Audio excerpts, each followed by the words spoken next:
The wind howled through the valley as the first heavy flakes of snow began to fall, blanketing the quiet village in white silence. The storm rolled in from the mountains with a sharpness that cut through the bones of anyone caught outside the sky. It was dark and heavy, and the world seemed to shrink beneath the weight of the storm. In a small farmhouse on the edge of the village, Ethan sat near the fire, listening to the wood crackle and pop as he mended an old leather harness. He had lived alone, for years ever since his parents passed, leaving him the farm and a quiet life of routine and solitude. The storm did not scare him. He had seen worse, but the sound that reached his ears that night was unlike any he had heard before. It was faint, at first like a muffled cry carried by the wind. He paused, his work listening. The sound came again, more distinct now. A soft, desperate noise like someone calling out, but fading away before the words could form. Ethan rose to his feet, pulled on his coat, and stepped out into the freezing night. The snow bit at his face as he crossed the yard toward the barn. His boots sank deep into the fresh snow, and each step grew heavier with the weight of the storm. The lantern in his hand flickered, casting long shadows on the ground.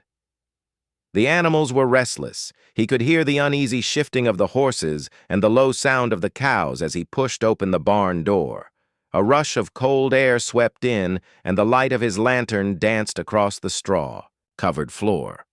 That was when he saw her. At first he thought she was a pile of fabric fallen from the rafters, a white shape curled against the far wall, unmoving. He moved closer, and his heart tightened. It was a woman. She lay on her side, her skin pale, her lips blue, and her wedding gown soaked and torn. The snow clung to her hair and eyelashes as if trying to claim her. Ethan dropped to his knees beside her. He reached out and touched her cheek. It was icy cold, yet there was the faintest hint of breath against his fingers. She was alive barely. He lifted her carefully, his arms trembling, not from the weight, but from the shock of the moment.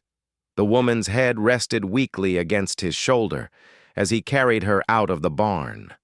The wind screamed around them as he pushed his way back to the house, each step a battle against the snow. He managed to get her inside and lay her near the fire. Her skin was ghostly pale and her hands were stiff as wood. Ethan moved quickly, pulling off her wet shoes, wrapping her in blankets and feeding the fire until the flames grew higher and warmer.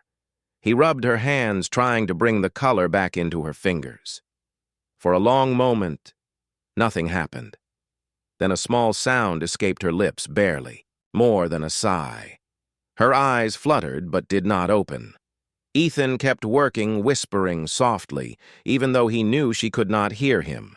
He told her she was safe, that she would be all right, that the storm was over, even though outside the wind still tore through the valley. She did not answer, but her breathing grew steadier, and some warmth began to return to her cheeks. Ethan sat back at last, staring at the strange, fragile figure lying on his rug. He had no idea who she was or where she had come from. The gown told a story he could not yet understand. He only knew one thing. She had been left to die in the cold, and fate, for some reason, had led her to his barn that night. Morning came slowly, and with it a pale gray light that spilled. Through the frosted window panes, Ethan had not slept. He had kept watch through the night, adding wood to the fire whenever it dimmed, and listening to the storm rage and fade beyond the walls. The woman stirred once or twice, murmuring something too, faint to understand, but she did not wake until the first rays of dawn touched her face. Her eyelids fluttered open, revealing eyes clouded with confusion and fear. She looked around the room as if she had no idea where she was or how she had come. To be there, Ethan moved closer, speaking softly, telling her she was safe and that she was in his home. Her gaze flicked toward him, uncertain, then back to the flames, as if she were trying to piece together fragments of a broken memory. When she tried, to sit up. She winced in pain and sank back against the blanket. Her voice was weak, barely a whisper.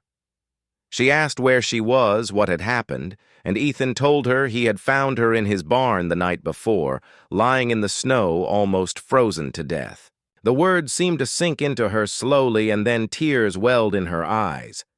She covered her face with trembling hands and began to sob. Ethan hesitated, unsure of what to do. He was not a man accustomed to comforting strangers, but something in her. Sorrow felt raw and real. He told her she could rest, and that he would fetch the doctor from the village.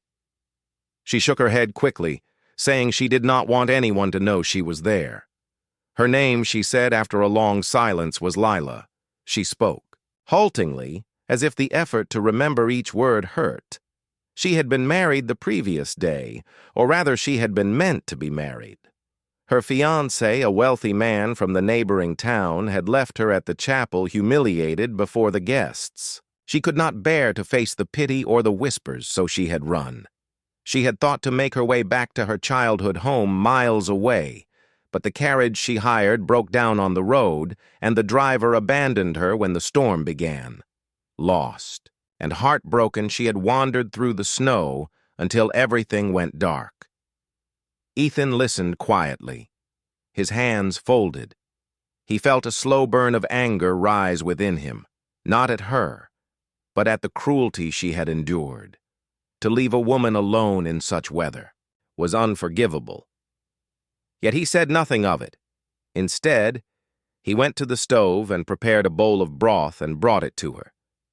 She drank slowly, her hands shaking, the warmth bringing color back to her face. For the first time, she managed a faint thank, her eyes meeting his for just a moment. The rest of the day passed in silence, broken only by the sound of the fire and the wind outside. Ethan went about his chores, keeping an eye on her between tasks. She slept often, and each time she woke, she seemed a little stronger. The second night, she asked him why he lived alone. He told her about his parents, about the years that had passed since their deaths, and about how the farm had become both his burden and his refuge. She listened quietly, and then said that perhaps being alone was not always a choice, but a way of surviving something too painful to remember. He understood that more than she could know. Outside, the storm had passed, but the cold remained. The world was white and still, a mirror of their silence within that small house. Two strangers bound by chance and by the quiet ache of loss, each beginning to feel the fragile spark of something neither had expected to find again. Days turned into weeks, and the world outside remained locked in winter. The snow piled high along the fences, and the trees stood bare like frozen sentinels. Ethan's farm became a small island of warmth in a sea of white. He rose early each morning, tending to the animals and gathering wood, while Lila stayed inside. Recovering her strength returned slowly, her cheeks no longer pale, her eyes brightening with life again. She began to move about the house, helping where she could, despite Ethan's protests that she should rest. She insisted she was not helpless, and that she needed to feel useful after so many days of being lost and broken. At first, their conversations were few and brief. Ethan was a man of few words, his voice steady but quiet, while Lila still carried the weight of shame from the past. Her laughter came rarely, and when it did, it sounded like something fragile fighting to be free. But little by little, the silence between them softened. They began to share small things. She told him about the garden she used to tend as a child, the scent of lilacs in spring, and the way her mother used to sing while baking bread. He told her about his father's stories of the harvest seasons and how he used to dream of traveling beyond the valley before life tied him to the land. As the days passed, they began to find comfort in routine. Lila would prepare meals while Ethan worked outside. When he returned, she would have the fire burning bright and the smell of stew filling the house. She started mending his old shirts, sewing torn sleeves with careful hands, and he found himself watching her sometimes not out of curiosity, but out of quiet admiration. He noticed how she smiled when she thought he wasn't looking, and how the sadness in her eyes began to fade, replaced by something gentler. The nights were long and cold, but no longer lonely. They would sit near the fire as the wind whispered around the house. Ethan would read aloud from an old book his father had owned while Lila listened, her head resting against the chair, her eyes half closed. Sometimes she would hum softly a tune from her childhood, and the sound filled the room with a warmth no fire could give. There was an unspoken understanding. Between them, a sense that both had been wounded by the world, yet found solace in the simple act of being seen. Outside, the snow began to glisten under the pale moonlight, and the worst of the storms had passed. The air grew still, and the sky cleared, revealing stars that seemed sharper than before. Ethan took her outside one evening, wrapped in his heavy coat, so she could see the night sky. The field stretched out before them, untouched and silent.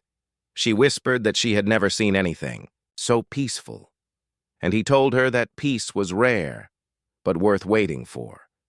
She smiled then, not with sadness, but with quiet hope.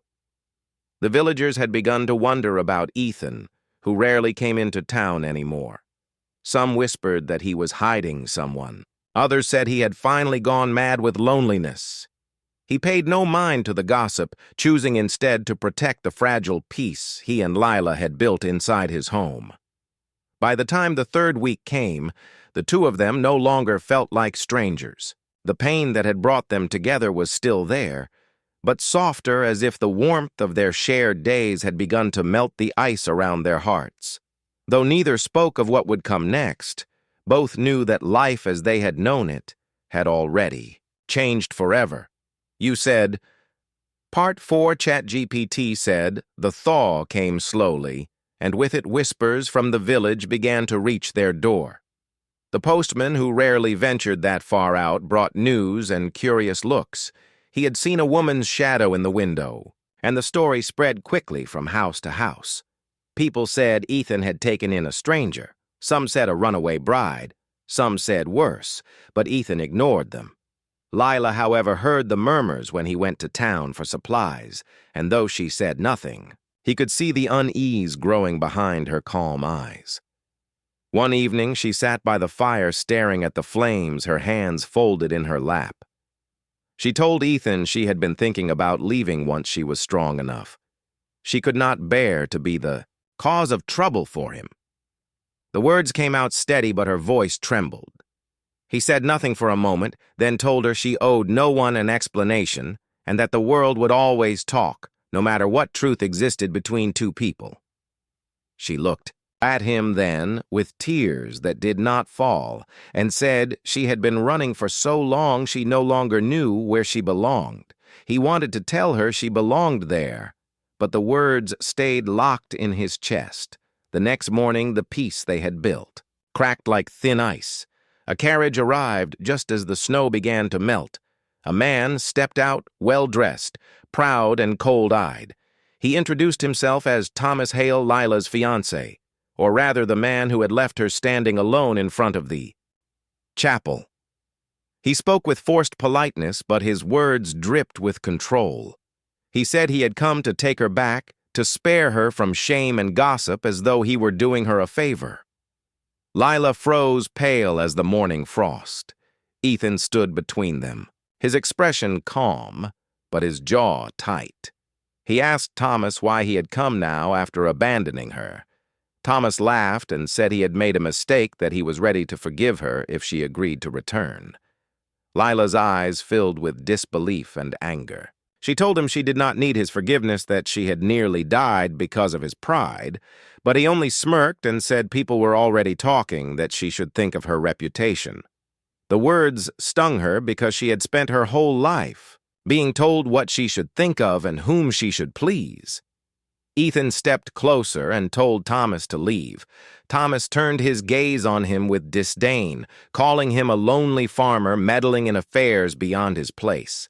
But Ethan did not move. His voice was quiet when he said that Lila had a choice and that no one would force her into anything again.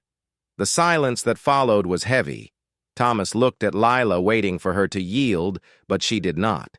She straightened her back and said she would not go with him. She said she had found her life again in a place where no one demanded anything from her, where kindness came without conditions. Her voice shook, but it did not break. Thomas's face hardened, but he said nothing more. He turned on his heel and walked out into the slush, his boots splashing through the half-melted snow. The sound of the carriage wheels faded until it was gone. Lila stood there trembling. Ethan moved toward her slowly, unsure whether to speak. She looked at him and whispered that she was free for the first time in her life. The relief in her eyes was mixed with fear, because freedom meant facing the unknown. Yet when he reached out his hand, she took it, and for the first time, she smiled without hesitation. The storm outside had ended, but inside something new had begun, something fragile and real, something that neither of them dared to name yet, but both already understood. Spring arrived with quiet grace. The snow melted into silver streams that ran through the fields, and the air grew soft with the scent of earth waking from sleep. The farmhouse that had once stood lonely against the winter wind now felt alive again. Windows were open to let in the sunlight, and laughter drifted out like music. Ethan and Lila worked side by side, mending fences, planting seeds, and cleaning the barn that had once been her place of despair. Each task they shared felt like a promise, not spoken aloud but understood between them. The cold that had nearly taken her life was now a distant memory, replaced by warmth that came not just from the fire, but from the rhythm of their days together. The villagers who had whispered before now came by with cautious curiosity, bringing baskets of bread or tools to lend. They saw the change in Ethan, the way he smiled more easily, and the light in his eyes that had been missing for years. Some spoke kindly, some still gossiped, but neither Ethan nor Lila cared. The farm had become their small world, a quiet sanctuary where the past no longer ruled them. Lila often walked to the edge of the field at dusk, watching the sun sink behind the hills. She said the world looked different when one had almost lost it. Ethan would stand beside her sometimes without words, simply sharing the silence and the peace they had earned. The days grew longer and the earth turned green again. Lila planted a small patch of wildflowers near the barn. She said she wanted life to bloom where death had once waited. Ethan helped her till the soil, his hands rough from years of work, while hers trembled with new strength. Together they sowed the seeds, and when the first shoots appeared, she smiled, through tears saying that sometimes beauty grows from broken ground. Ethan did not answer.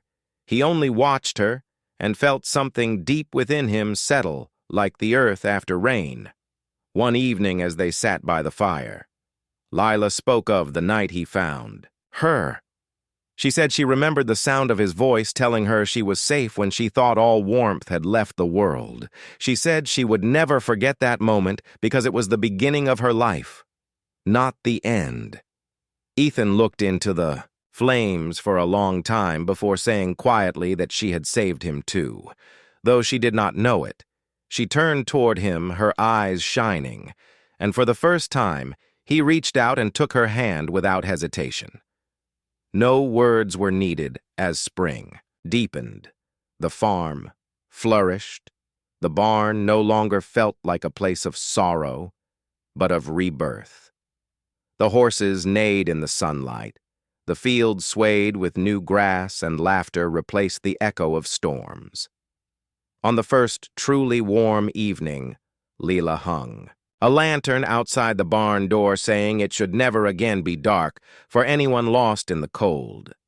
Ethan watched the light flicker against the fading sky and felt peace settle over him. Their story had begun with frost and fear, but it ended with warmth and quiet hope.